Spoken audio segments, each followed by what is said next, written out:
തലേന്ന് രാത്രി തന്നെ ഇന്ന് ഉച്ചക്കത്തേക്ക് വേണ്ടിയതെല്ലാം റെഡിയാക്കി വെച്ചിട്ടാട്ടോ ഞാൻ പോയി കിടന്നിട്ടുണ്ടായിരുന്നേ. ഇന്ന് ഉച്ചയൂണിന് അയല തേങ്ങ അരച്ച് വെച്ചതും അതുപോലൊരു പയറ് തോരനും ഉണ്ടാക്കാന്ന് വിചാരിച്ചു. മീനിന്റെ ഐസ് ഒന്ന് പോകാനായിട്ട് കുറച്ചു നേരം വെള്ളത്തിലിട്ട് വെക്കുന്നുണ്ട് കേട്ടോ. മീൻകറി വെക്കാൻ നോക്കിയപ്പോൾ കരിയാപ്പില കാണാത്തത് കൊണ്ട് വേഗം തന്നെ കുറച്ച് കരിയാപ്പില ഒടിക്കാൻ പോയിട്ടുണ്ടായിരുന്നു കേട്ടോ. ഈ വീട് മാറുമ്പോൾ ഞാൻ ഏറ്റവും കൂടുതൽ മിസ് ചെയ്യാൻ പോകുന്നത് ഈ കരിയാപ്പുമരമായിരിക്കും. കതക് തുറക്കാൻ നോക്കിയിരിക്കും മുറ്റത്തിറങ്ങാൻ ഇവിടെ ഒരാള്. മാങ്ങയൊക്കെ നല്ലപോലെ കായ്ച്ചു കിടപ്പുണ്ട് കേട്ടോ. ഇന്നലെ രാത്രി തന്നെ ഞാൻ കുറച്ച് പച്ചപ്പയർ അരിഞ്ഞെടുത്ത് വെച്ചിട്ടുണ്ടായിരുന്നു കേട്ടോ ഇന്ന് തോരൻ വെക്കാൻ. ഒരു മിക്സിയുടെ ജാറിലോട്ട് കുറച്ച് വറ്റൽമുളകും കുറച്ച് ചെറിയുള്ളിയും ഒരു വെളുത്തുള്ളിയും ഒരു പച്ചമുളകും അതുപോലെ കുറച്ച് ജീരകവും ചേർത്ത് ഒന്ന് ക്രഷ് ചെയ്തെടുക്കാം. അതിലേക്ക് കുറച്ച് തേങ്ങയും കുറച്ച് മഞ്ഞൾപ്പൊടിയും കുറച്ച് ഉപ്പും ചേർത്ത് ഒന്ന് അരച്ചെടുക്കാം. അതിനുശേഷം ചൂടായ എണ്ണയിലോട്ട് കുറച്ച് കടുകും വറ്റൽമുളകും കരിയാപ്പിലയും ഇട്ട് പൊട്ടിച്ച് ആ അരപ്പ് ചേർത്ത് നന്നായിട്ടൊന്ന് ഇളക്കി എടുക്കണം. മുറ്റത്തൊരു കരിയാപ്പ് നിൽക്കുന്നതുകൊണ്ട് കറിക്കകത്ത് കരിയാപ്പില ഇടുന്നതിൽ ഒട്ടും പിശുക്ക് ഞാൻ കാണിക്കാറില്ല കേട്ടോ.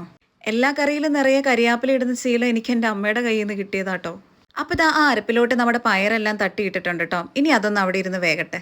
ആ സമയത്ത് ഞാൻ പയറൊന്ന് ജസ്റ്റ് അപ്പുറത്തെ അടുപ്പയിലേക്ക് വെച്ചിട്ടുണ്ട് കേട്ടോ. അത് വേറെ ഒന്നും കൊണ്ടല്ല കേട്ടോ, സ്ഥലം വളരെയധികം കുറവാണ്. അപ്പോൾ ചൂടായ ചട്ടിയിലോട്ട് കുറച്ച് വെളിച്ചെണ്ണ ഒഴിച്ച് അതിലേക്ക് കുറച്ച് കടുകിട്ട് പൊട്ടിച്ച് കുറച്ച് ഇഞ്ചിയും വെളുത്തുള്ളിയും കൂടി ചേർത്ത് കൊടുക്കുന്നുണ്ടേ.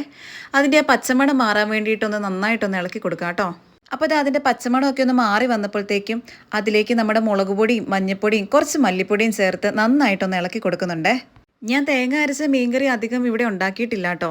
എനിക്ക് തോന്നുന്നു 1-2 പ്രാവശ്യം കണ്ട് ഉണ്ടാക്കിയിട്ടുണ്ട്. അതിനുശേഷം പിന്നീട് ഉണ്ടാക്കിയിട്ടില്ല. അപ്പോൾ അതിലേക്ക് നമ്മൾ കുറച്ച് തേങ്ങയും കൂടി ഇട്ട് കൊടുക്കുന്നുണ്ട്.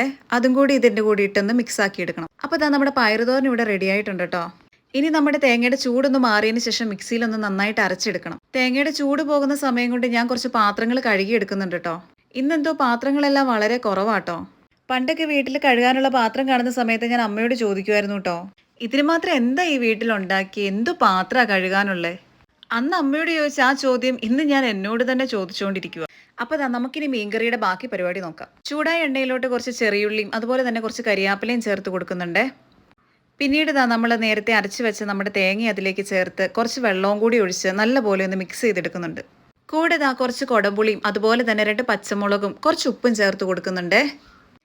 ഇനി അത് അവിടെ ഇരുന്നൊന്ന് തിളക്കട്ടെ. തൽക്കാലം നമുക്കത് മൂടി വെക്കാം. നല്ലപോലെ തിള വന്നതിന് ശേഷം ഞാൻ മീൻ കഷ്ണങ്ങൾ ഓരോന്നായിട്ട് ഇട്ട് കൊടുക്കുന്നുണ്ട് കേട്ടോ. വളരെ കുറച്ച് മീനെ ഞാൻ എടുത്തിട്ടുള്ളൂ കേട്ടോ. സംഭവം സക്സസ് ആവോ ഫ്ലോപ്പ് ആവോ എന്ന് അറിയത്തില്ലാത്തതുകൊണ്ട് വളരെ കുറച്ച് മാത്രം എടുത്തു. അപ്പോൾ നമ്മുടെ മീൻകറി ഇവിടെ സെറ്റ് ആയിട്ടുണ്ട് കേട്ടോ.